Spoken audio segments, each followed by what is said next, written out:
Vale. Vale, pues bueno, buenas tardes a todos. Gracias, Omar. Voy a dar paso a compartir.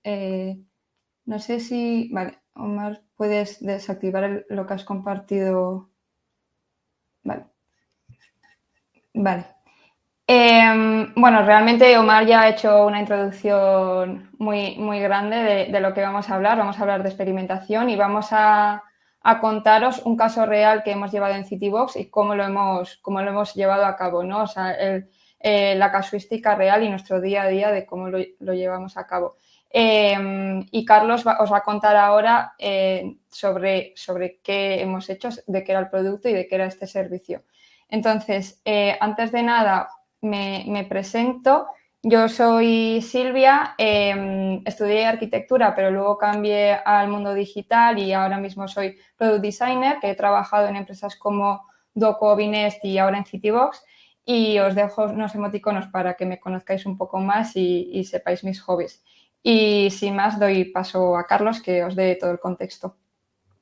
Hola a todos, yo soy Carlos, algunos de vosotros ya me conocéis. Bueno, yo he estado en diferentes proyectos, desde algunos que emprendí como Fab Plaza y Splitfy y en otros que soy intraemprendedor en Time Instance Citybox y últimamente pues llevo la comunidad de producto de Valencia, Product Beers, que muchos de vosotros tenéis la suerte de venir y de disfrutarla. Os pongo también aquí unos emojis para que me conozcáis un poco, aunque soy pequeño juego al baloncesto. Así que bueno, también tenéis ahí el emoji.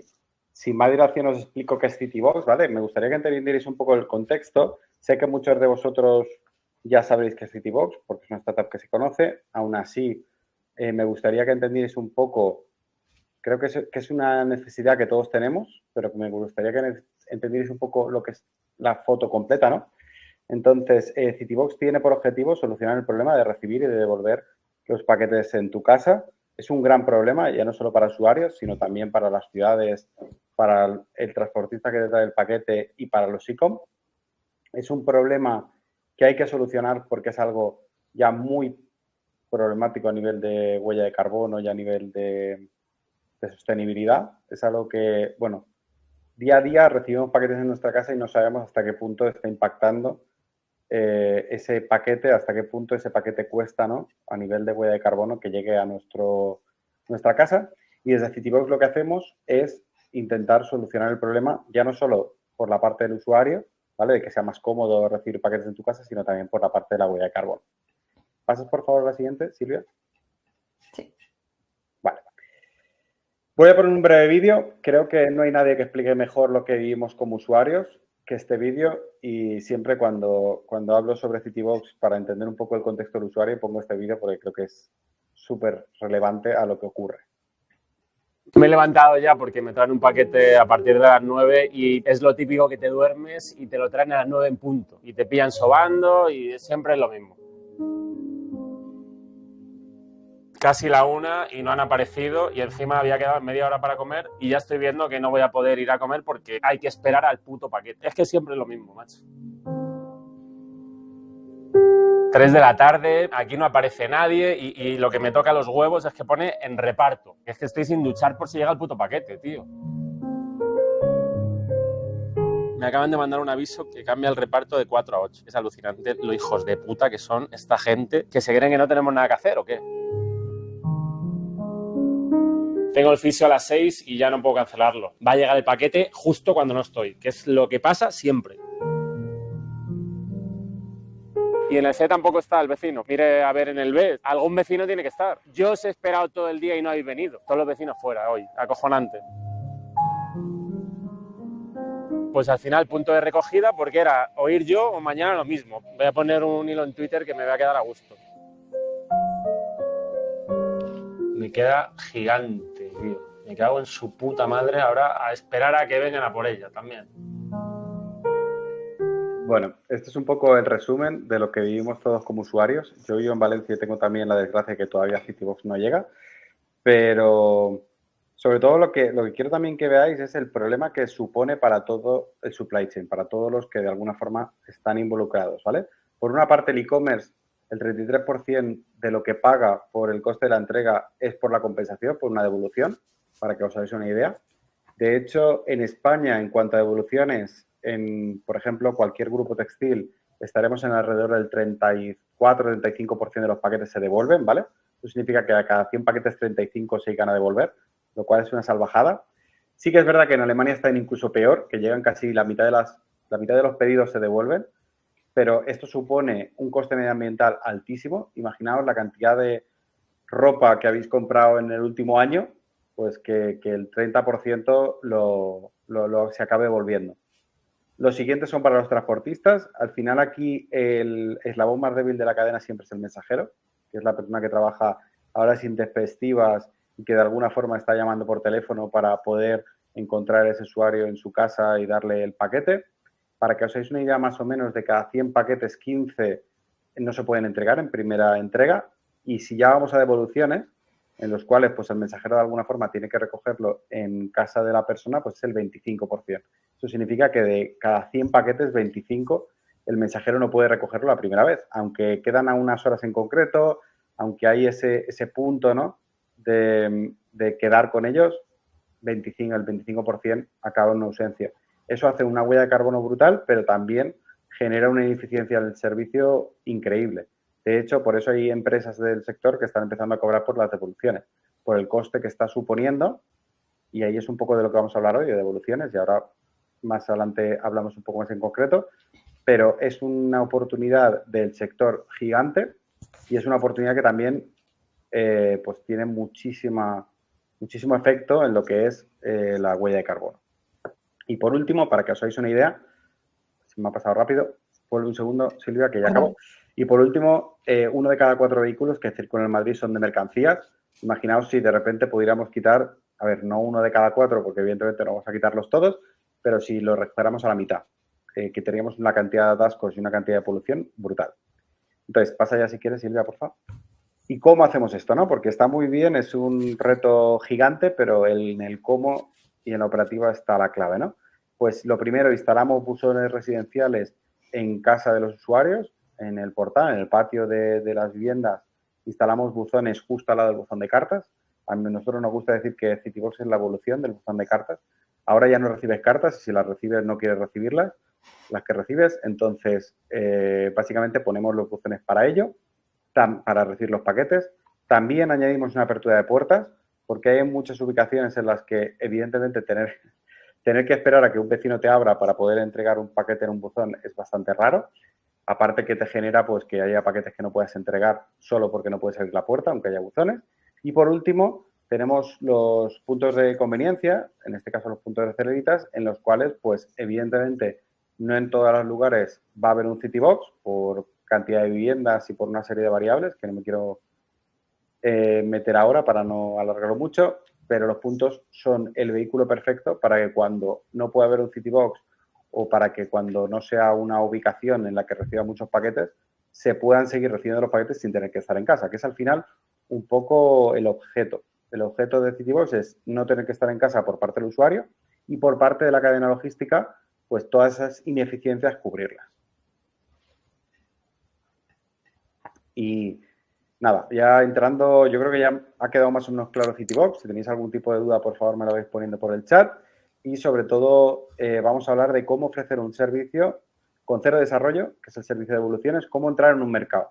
Más que el servicio per se, es cómo empezar a validar esas asunciones que teníamos, que de alguna forma generaban un montón de riesgo hacia el modelo, si queríamos ir a un modelo en el que ofrecer devoluciones también en el buzón.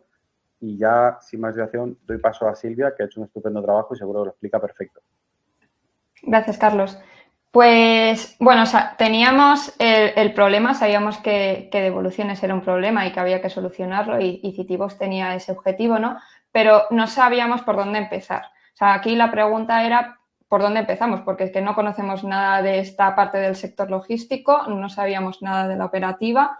Entonces, lo primero que hicimos fue una fase de discovery. Lo más importante aquí, como he dicho, era conocer esa parte operativa y para eso lo que hicimos fue hacer un workshop en el que juntamos a diferentes perfiles que podían tener diferente conocimiento de la parte de devoluciones y también a diferentes personas que iban a estar de alguna manera involucrados en esta iniciativa, ¿no? Entonces, en este workshop lo primero que hicimos fue compartir un pre-read, que era un documento resumen del contexto de evoluciones, el objetivo que teníamos y lo que íbamos a hacer en el workshop. De hecho, este documento fue una parte muy importante del workshop porque nos ayudó a empezar de una manera más dinámica y rápida el workshop. Entonces, la primera dinámica que hicimos fue un Service Blueprint, que lo que les pedimos a los participantes fue que dibujasen cada uno de ellos cómo se imaginaban a alto nivel el servicio de devoluciones. En ese flujo lo que tenían que ir pintando era cómo se interrelacionaban los diferentes actores, pues primero el usuario hacía la devolución, luego el mensajero lo recogía y la empresa de transporte, pues cómo se iban interrelacionando todos, ¿no? Entonces, lo que hicimos fue pedirle a cada uno de ellos que dibujase ese flujo. De hecho, comparto con vosotros que esto fue uno de los errores y aprendizajes que tenemos de este workshop, porque el compartirlo, el pedir a cada uno de ellos que hiciese la actividad individual no dio pie a un momento de co-creación ni de debate, porque tampoco hubo tiempo para esta parte de debate. Ya veremos después qué hicimos con estos Service Blueprint individuales. Y otra de las dinámicas que hicimos en este workshop fue un Assumption Mapping. Entonces, lo que les pedimos a cada uno de los participantes fue que Composites fuesen apuntando las asunciones que tenían para el servicio de devoluciones y las fuimos ordenando por priorización y riesgo. Y esto nos ayudó a ver en qué áreas teníamos que investigar más, en qué áreas teníamos que experimentar más y demás. Entonces, cuando ya hicimos este workshop, con todos los Service Blueprint individuales que teníamos, lo que teníamos que hacer era unificarlos. Esto ya fue un trabajo que hicimos dentro del squad y entonces creamos, digamos, un Service Blueprint ya unificado, más detallado. Entonces, lo que nos permitió fue responder a ciertas preguntas que serían qué tiene que hacer el usuario, cómo lo avisamos, cómo interactúa el usuario con nuestro sistema. Entonces, fuimos pintando todos los puntos de todas las fases del servicio y cómo el usuario se iba interrelacionando con nuestro sistema o qué tenía que hacer. Además, lo que tuvimos que hacer en este flujo fue pintar cómo iba a funcionar nuestro sistema, cómo queríamos que funcionase nuestro sistema. De hecho, para esta parte más de desarrollo, empezamos a hacer demasiadas reuniones. Fueron muchas reuniones para bajar cómo queríamos hacer esta parte de desarrollo de nuestro sistema y llegó un momento que dijimos, vamos a parar, porque estábamos pensando demasiado en la parte de desarrollo y todavía no sabíamos mucha parte operativa, ni siquiera lo que quería el usuario, pero es que ni siquiera sabíamos si el usuario es lo que quería. No era un producto validado, no sabíamos si el usuario iba a querer este producto, ¿no? Entonces, teníamos que validar todas estas asunciones más allá de la parte de desarrollo. Llegados a este punto, como he dicho, paramos un momento, dimos un paso atrás y volvimos a analizar las asunciones que estábamos haciendo, que eran que los usuarios preferían devolver sus paquetes en Citybox, esto era uno de los puntos que estábamos asumiendo, que teníamos todos los datos que necesitábamos en la operación y además que íbamos a derivar los paquetes de un punto de recogida a Citybox. Esto significa que cuando un usuario solicitase en el e-commerce que quería devolverlo en un punto de recogida, estancos, farmacias, etcétera, podía después solicitar el cambio a Citybox. De hecho, esta asunción trae un trade-off a su vez, que es que solo las devoluciones solicitadas en un punto de recogida van a ser las que vayan a un Citybox. Si el usuario en el e-commerce solicita que quiere que venga el mensajero a su casa, luego no lo va a poder cambiar a Citybox. Esto era uno de los trade-offs de esta parte de este piloto. Vale, entonces ya teníamos las hipótesis. Ahora lo que nos teníamos que preguntar era cómo validar estas hipótesis con el mínimo esfuerzo. Ya habíamos aprendido que estábamos dedicando demasiado esfuerzo a la parte de desarrollo. Entonces, la primera guía que teníamos era hacer todo manual, no invertir absolutamente nada en desarrollo. Lo que hicimos para esto fue utilizar 4 herramientas que fueron un Typeform a modo de formulario en el que el usuario interactuaba con nosotros, emails para comunicarnos nosotros con el usuario, atención al cliente para la parte más operativa de abrir el buzón y un Google Sheets que servía como base de datos. De hecho, hacerlo todo manual conllevaba también ciertos trade-offs. Y llegados a este punto, ¿cómo diseñamos nuestro experimento?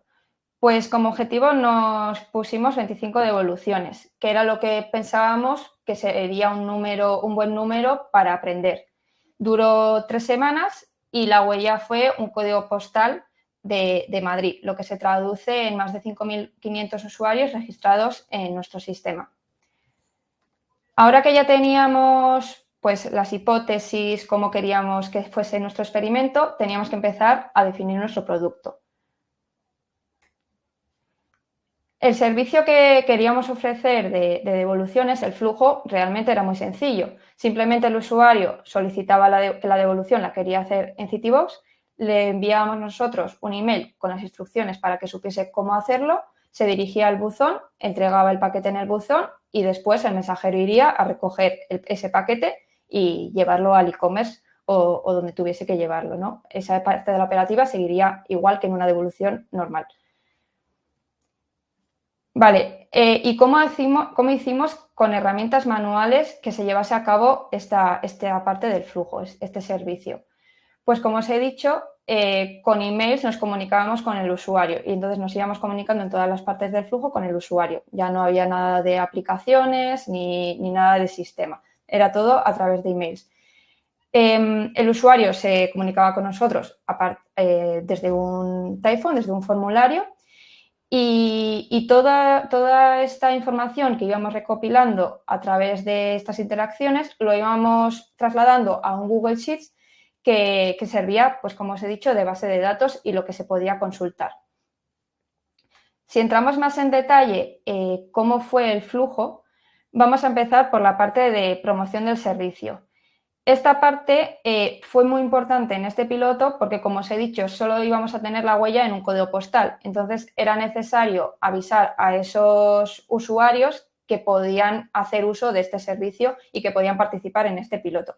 Por eso fue necesaria esta parte más de marketing, de avisar a los usuarios que teníamos un servicio nuevo y podían utilizarlo.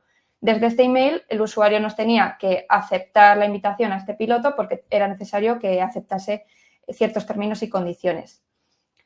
Una vez han aceptado los términos y condiciones, el usuario lo que tenía que hacer es, cuando solicitase una devolución en un e-commerce, cuando tuviese un paquete para devolver, nos decía que quería devolverlo en Citibox. En ese email que os he dicho antes, había otro formulario en el que el usuario simplemente nos decía de qué e-commerce era el paquete y el número de seguimiento. Una de las buenas prácticas que hay en la parte manual es que Typhon se conecta directamente con Google Sheets. Entonces, esto lo que nos permitía era automáticamente todo lo que los usuarios nos iban rellenando en estos Typhons se cargaba en el Google Sheets. Estos datos que se iban cargando nos ayudaban a nosotros pues, a verlo muy, muy rápidamente y íbamos verificando qué paquetes se podían devolver en Citibox o no dentro de ciertas variables. Una vez que verificábamos que ese paquete se podía devolver en Citibox, manualmente le enviábamos al usuario un email diciéndole que ese paquete era apto para devolver en Citibox y con ciertas instrucciones de cómo hacerlo. Una vez que el usuario sabía cómo tenía que devolverlo, simplemente tenía que bajar al buzón y aquí tenía que llamar atención al cliente, porque como os he dicho antes, no había nada de aplicaciones, no podían abrir el buzón por la app. Tenía que llamar atención al cliente, quién era el que le podía dar esa operativa y quién podía gestionar la apertura del buzón. Entonces le decían en qué buzón tenían que hacer la entrega y la devolución del paquete y con qué código podían abrirlo. Una vez el usuario dejaba el paquete, Customer Care lo que hacía era apuntar en este Google Sheets, que servía como base de datos, toda esta información, pues en qué buzón estaba, la dirección del usuario y que el paquete había sido depositado. Cuando yo veía que el paquete había sido depositado, manualmente otra vez le enviaba al usuario un email con un justificante de que su paquete había sido devuelto correctamente. Y además, en este email, que digamos sería el último que recibiría el usuario, aprovechábamos para añadir un formulario de NPS en el que podíamos recibir opiniones de los usuarios en lo que podíamos mejorar y hacer así un poco de research en esta parte de mejora para las próximas iteraciones. Entonces, como os he dicho, para el usuario ya habría acabado aquí el flujo y ahora empezaría la parte de recogida del mensajero. Aquí lo que hacíamos era, gracias a los datos que atención al cliente había apuntado en el Google Sheets, le notificábamos al mensajero en qué buzón estaba el paquete y el código de apertura de ese buzón. Cuando el mensajero recogiese el paquete, simplemente nos decía que ya lo había recogido y cuando ese paquete ya había sido recogido, nosotros en nuestro sistema, manualmente, con las herramientas que ya teníamos desarrolladas previamente, podíamos liberar el buzón. Vale, quiero enseñaros de un simple vistazo cuál fue el flujo real, porque lo que os he estado enseñando hasta ahora era con ilustraciones y con iconos un poco más visual para que lo entendáis de una manera esquemática, pero quiero enseñaros cuál fue el flujo real y cómo pintamos el flujo real con el que trabajamos. Como veis aquí simplemente son capturas de pantalla de los emails y los formularios y ciertos posits que pusimos en Miro y ya está. Entonces, con esto lo que os quiero decir es que no es necesaria una documentación súper extensa para alinearse. De hecho, aquí lo que hicimos fue simplemente pintar con diferentes colores lo que tenía que hacer cada actor que gestionaba parte del piloto y esto lo que nos permitió fue de una manera súper visual estar todos alineados y que fuese algo muy comprensible para cualquier stakeholder. Y sin más, os dejo ya con Carlos, que va a dar cierre a esto con los aprendizajes que tuvimos de este piloto. Gracias, Silvia. Pues al final todo esto va a lo mismo. Va a que tienes una serie de hipótesis que tienes que cuadrar, que tienes que entender y que tienes que validar de alguna forma, ¿no? Entonces, si nos vamos a valuable, feasible y valuable, bueno, en inglés ya lo estoy leyendo ahí. Hoy no me sale en inglés. Es muy tarde ya. Entonces, nada, pues si empezamos con lo de si los usuarios realmente quieren, ¿vale? Para nosotros una hipótesis que era importante validar, que podíamos dar una buena experiencia, es que los usuarios prefieren un Citybox a un Pudo para devolver sus paquetes. Al final, de alguna forma, ambos solucionan de la misma necesidad, que es no tener que estar en casa y aún así poder recibir paquetes o poder ir a un sitio y devolver tus paquetes y no tener que esperar al mensajero. Ambas necesidades las cubrían. De hecho, una de las cosas que validamos es que, incluso llamando a Customer Care, una cosa que creo que no ha comentado más en concreto Silvia era que el proceso se hacía, el usuario para poder dejar el paquete en el buzón tenía que llamar a un número de teléfono, con todo lo que eso implicaba. Pues aún así, el usuario llamaba al número de teléfono, se esperaba X minutos a que le atendieran la llamada y dejaba el paquete en el buzón y aún así el NPS seguía siendo top y todo el mundo que nos contestaba le encantaba el servicio.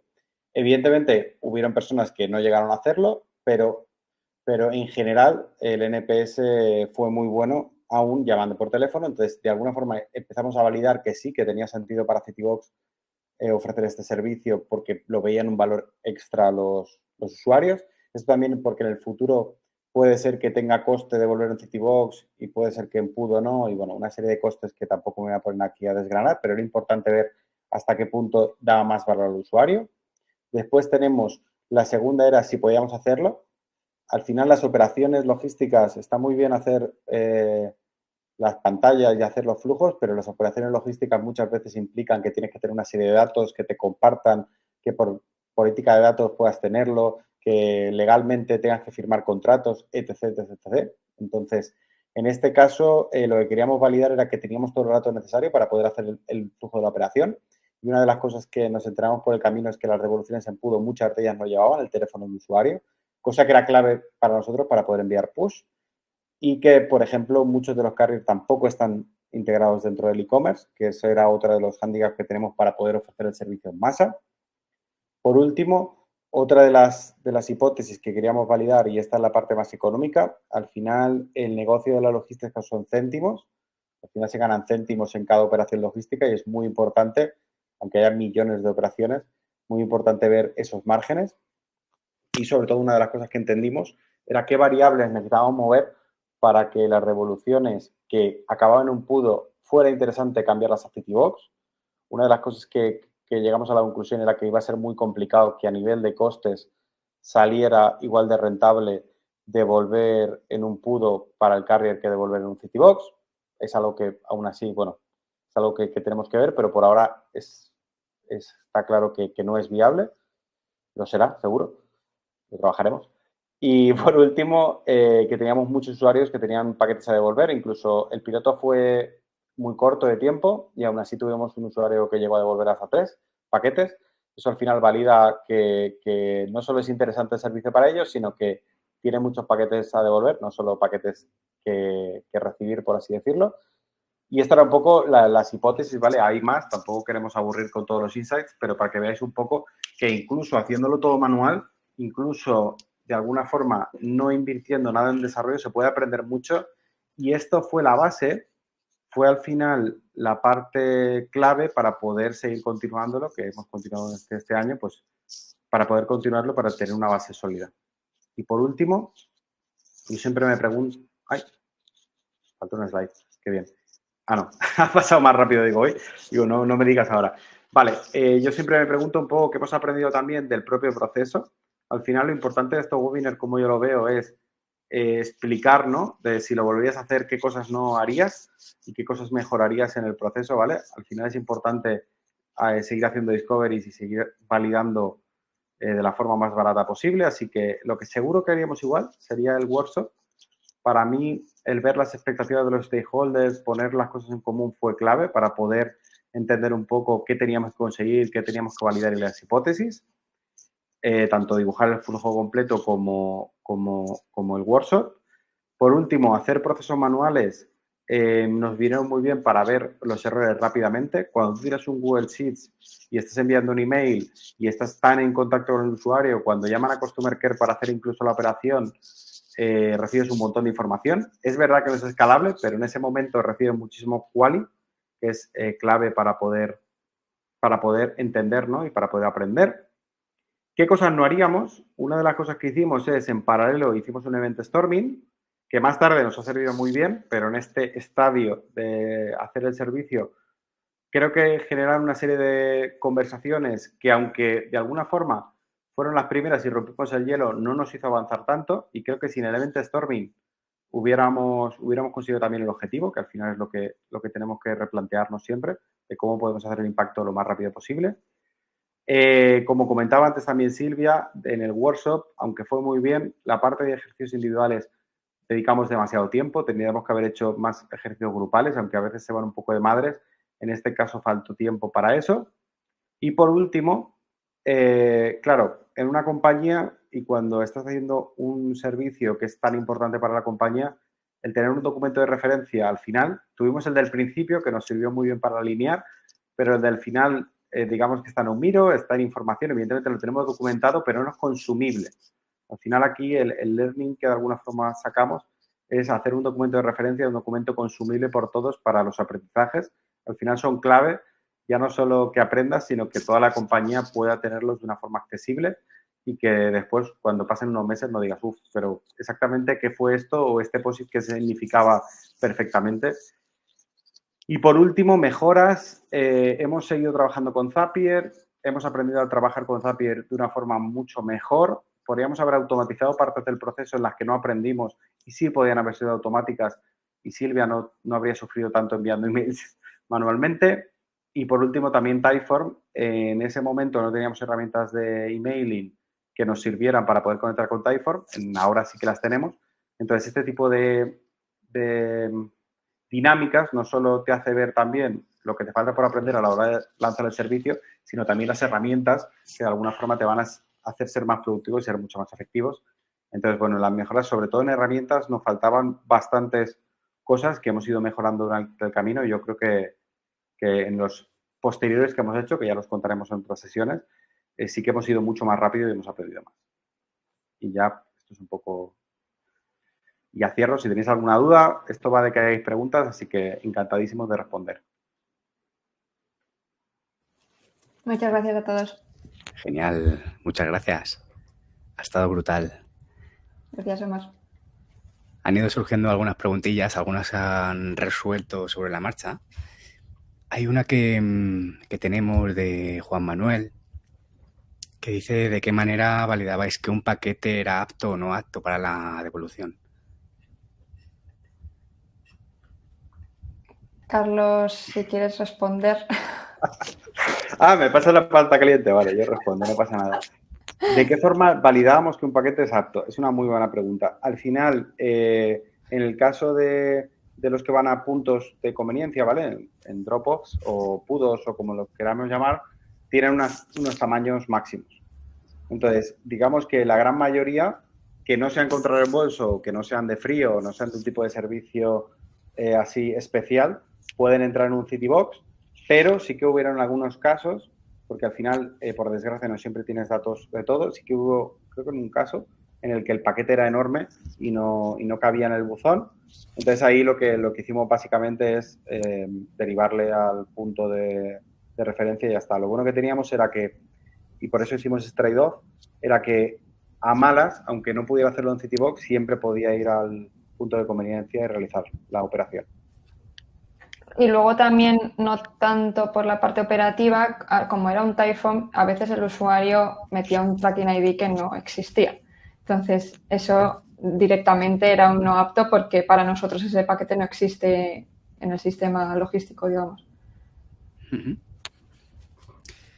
Vale, mientras van surgiendo más preguntas, a mí me ha surgido un par mientras estáis haciendo el webinar y la primera de ellas tiene que ver con lograr el alineamiento con un montón de departamentos, concretamente el de atención al cliente, que entiendo que también le tuvisteis en cuenta en esos workshops iniciales y tal, pero sobre todo cómo lográis el alineamiento de decir vamos a hacer este experimento que es manual, 100%, y os va a suponer más carga de trabajo en vuestro día a día. Es decir, ellos cómo se lo toman y cómo lográis el alineamiento para decir, vamos a hacerlo de este modo para validarlo. A ver, Silvia? Uno de los puntos clave fue la huella. O sea, al final, si abres a todo Madrid, la carga de trabajo va a ser mayor. Eso fue una manera de controlar la carga de trabajo que le podía llegar luego a atención al cliente, ¿no?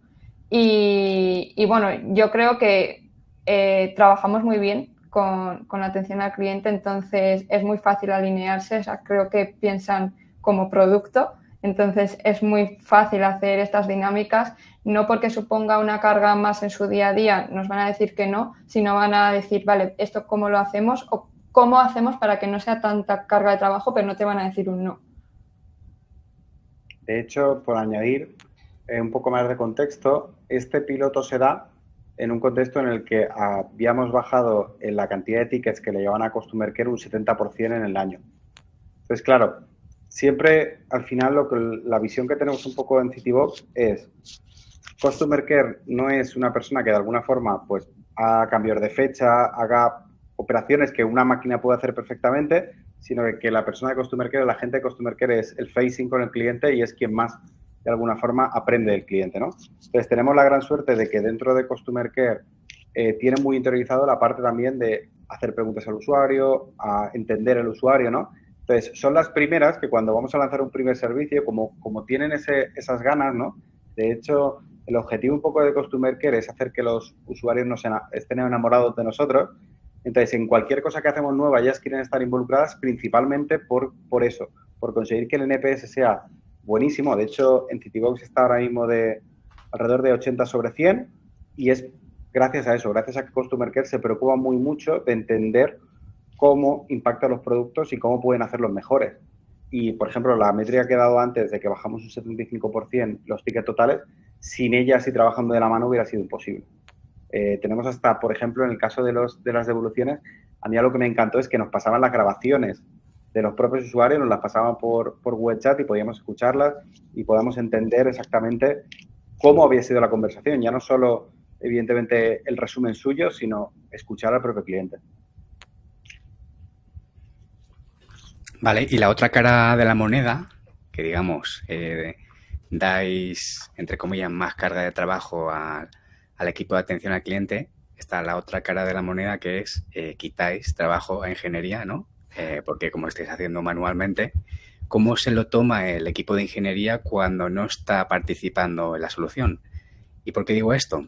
Porque al final en un squad compuesto por múltiples roles multifuncionales, ingeniería sobre todo suele tender a querer saltar a la solución ya, hacerla escalable con una arquitectura súper top, pero ¿cómo lográis también el alineamiento con ellos para decirles, oye, vamos a construir esto primero manualmente, vamos a ver cómo funciona, lo validamos y luego ya hacemos la solución? Bueno, ya he contado un poco que de hecho empezamos así, o sea, empezamos diseñando cómo queríamos que fuese el sistema por involucrar a todos, o sea, desarrollo también, ¿no? Entonces, el problema es que todavía había muchas cosas por decidir en desarrollo y en el sistema. Y como os he dicho antes, estaba empezando a ser demasiadas reuniones y si no parábamos a tiempo, no íbamos a conseguir el objetivo que nos habíamos marcado, porque al final nosotros trabajamos por OKRs y teníamos un objetivo como squad. Entonces, la decisión de parar y hacer todo manual fue a favor de llegar a ese objetivo como equipo. Entonces, creo que bueno, a ver, no lo he preguntado individualmente a cada ingeniero, pero creo que la decisión se tomó bien. Además, quitar la carga de trabajo tampoco fue así, porque teníamos otras tareas. O sea, la carga de trabajo se fue para otro lado.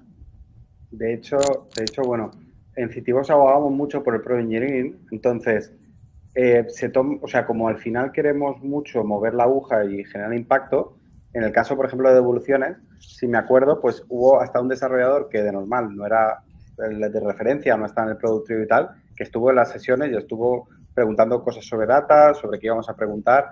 O sea, lo bueno que tenemos es que las personas que de alguna forma están relacionadas con este tipo de iniciativas suelen ser personas que salen de su zona de confort y lo que quieren es mover métricas. Entonces, por ejemplo, yo me acuerdo de una conversación con uno de los que es de la parte backend que me decía, bueno, hagámoslo todo manual y aprendamos y entendamos cómo es esto, ¿no? Entonces, eso es un lujo, sé que no se da tan a menudo, pero sí que es verdad que al principio, como bien dice Silvia, empezamos a estar enfrascados y llegamos a la conclusión de equipo de, chicos, ¿cómo lo hacemos con desarrollo cero? Y eso después generó una buena cultura que cuando hemos vuelto a repetir hacer nuevos servicios o hacer nuevas cosas, pues hemos empezado ya directamente con Zapier cómo podemos hacer para hacer lo mínimo de desarrollo para conseguir el objetivo. Entonces, creo que en este tipo de dinámicas, de momentos, ¿no? Es el mejor momento para precisamente generar la cultura que quieres como equipo y es, tú no estás aquí para copiar el código, estás aquí para ayudar, ¿no? A empujar el negocio. Justamente, qué buen punto ese, ¿eh? Damián está escribiendo, no sé si va a escribir una pregunta. Bueno, mientras termina de escribir, puedes encontrar a Silvia y a Carlos en los LinkedIn que han dejado ahí. Yo también voy a dejar por el chat y luego llegará por correo una encuesta también para poder mejorar estos webinars, para saber cómo lo han enfocado Carlos y Silvia y en general para saber cómo os ha parecido. Os animamos a rellenarlo. Y Damián comenta que por tirar un poquito del hilo que hemos abierto anteriormente, el de alinear a distintos departamentos y concretamente el de atención al cliente, como ellos tienen mucho foco en el NPS y la satisfacción como tal, la pregunta que hace es ¿cómo se redirigen los temas de las reuniones de atención al cliente hacia el nuevo foco de experimentación? ¿Añadís una pregunta final o es un cambio de estrategia? ¿Se refiere a las reuniones de atención al cliente? No sé, entiendo que sí. O sea, realmente es al revés. No vamos nosotros a las reuniones de atención al cliente a sacar temas y a sacar topics en esas reuniones, sino que invitamos atención al cliente a nuestros workshops o reuniones de alineamiento que tengamos y empezamos a trabajar la solución en conjunto.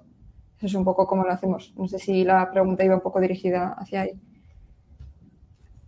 Sí, de hecho, en el workshop que hacemos del kickoff del KR, metemos a cualquier persona que de alguna forma pueda estar involucrada, cualquier actor, desde Customer Care hasta alguien de operativa, quien sea. O sea, en esas sesiones a veces somos 4, otras veces somos 6 y otras veces hemos ido hasta 8 personas.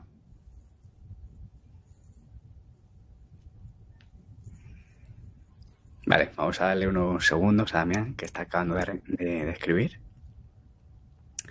Dice, me refiero un poco más desde el punto de vista de Customer Care. Ellos cómo van cambiando sus conversaciones con clientes hacia el nuevo foco del experimento. Yo creo que se refieren más hacia cómo cambiar su día a día, que están muy focalizados en esa resolución y están muy cerca del cliente, a este nuevo foco que es el experimento, ¿no? Cómo meterlo en su día a día.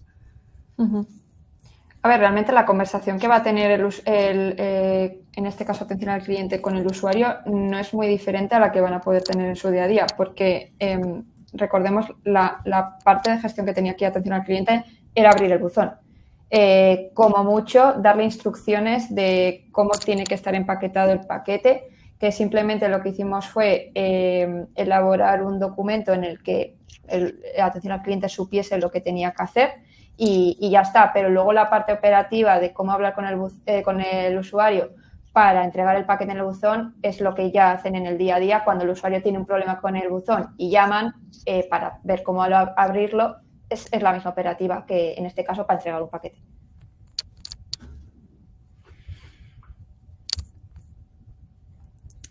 Genial. Pues damos unos segundillos a Juan Manuel y ya terminamos. Oye, muchas gracias, Carlos y Silvia, por haber compartido esta experiencia. Ha sido brutal porque se ven pocos experimentos reales hechos manualmente para lograr validar algo. Y nada, pues simplemente muchas gracias. Puedes encontrar a ambos en LinkedIn, en la comunidad. Vamos a resolver si siguen surgiendo dudas. También subiremos el webinar al canal de YouTube, ¿vale?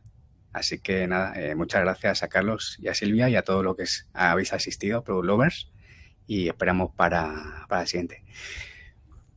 Han dejado una última pregunta, ¿vale? No sé si queréis responderla antes del cierre. A ver. Básicamente es que si con otro NPS hubiera sido posible este resultado. Igual habría que haberlo controlado más para si sale algo mal del experimento, del piloto, no seguir bajando el NPS si lo hubiésemos tenido muy bajo, ¿no? Pero creo que sí que es acertado aún así hacer un piloto de este tipo, no, independientemente de cómo esté el NPS, porque te ayuda a aprender. De hecho, hace poco hemos hecho unos cambios en la aplicación y unas mejoras en la usabilidad y ha bajado porque ha habido un bug y ha bajado el NPS. Pero a veces, o sea, es curioso, ¿no? Porque el que haya bajado el NPS nos ha hecho encontrar una serie de cosas que no sabíamos que eran tan importantes para los usuarios. Entonces, a veces cuando tienes un NPS muy bueno, es complicado también determinar exactamente qué es lo que hace que es simplemente por el servicio o porque hay algo dentro del servicio, ¿no? Entonces, cada vez que interactúas con el usuario aprendes cosas. La cuestión es que estés atento a cómo va el NPS, estés atento al feedback que reciben, incluso hagas llamadas proactivas, como hacemos a veces, para entender exactamente cómo puedes incluso mejorarlo. Creo que tenemos también margen, aunque tenemos ahora mismo uno muy bueno, creo que tenemos todavía margen para poder seguir mejorándolo y para entender sobre todo el usuario. Es una nueva forma de interactuar con un buzón y hay una serie de handicaps que todavía tenemos que cubrir. Entonces, yo siempre lo veo, siempre que aprendas y siempre que puedas iterar rápido, lo peor es no hacer nada. Sí, no caer en la trampa de decir, oye, tengo un NPS súper alto, mejor no toco nada porque al final el cliente está satisfecho, ¿no? Y esa es la trampa de que no te haga ir un poquito más allá, justamente a hacer esos pequeños cambios que momentáneamente pueden bajar esa satisfacción, pero te ayudan a comprender qué partes hay que mejorar, ¿no? Genial, pues ahora sí. Muchas gracias, Silvia y Carlos, por vuestro tiempo hoy y por compartir vuestra experiencia. Y espero que esto haya servido a la comunidad y colgaremos el vídeo en YouTube próximamente. Perfecto. Muchas gracias. Muy bien, muchas gracias.